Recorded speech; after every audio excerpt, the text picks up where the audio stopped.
Is your toddler still not talking, while other kids are saying full sentences? Hi parents, and welcome back to Healthy Kids TV, your trusted source for simple, doctor-approved parenting advice. Today's topic is one that resonates with many families. Should I be worried about my child's weight?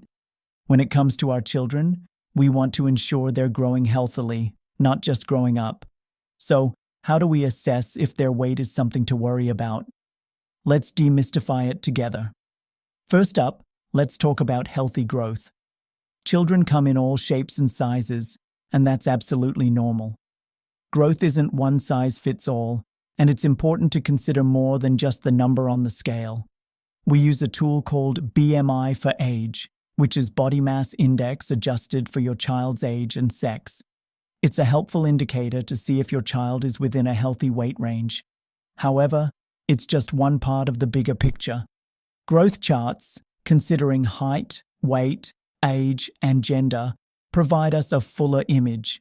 So, when should you start to worry?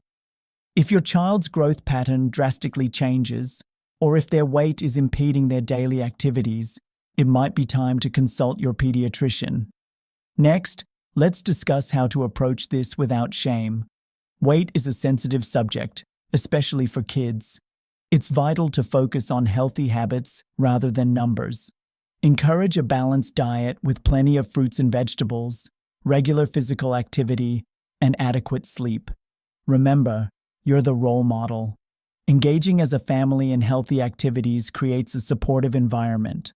Avoid labeling foods as good or bad. Instead, emphasize balance and moderation. This helps kids build a healthy relationship with food without stigma. So, what can you do if you're concerned? 1. Monitor patterns. Keep an eye on unexpected changes in your child's eating or activity levels. 2. Foster healthy habits. Make meals a family affair and fun physical activities a part of your routine. 3. Consult professionals. Don't hesitate to reach out to your pediatrician or a registered dietitian if you have concerns. Remember, your goal is to nurture a positive self-image and healthy lifestyle for your child. That's it for today's episode. If you found this video helpful, give us a thumbs up, subscribe to Healthy Kids TV, and share with other parents who might need some peace of mind. See you next time.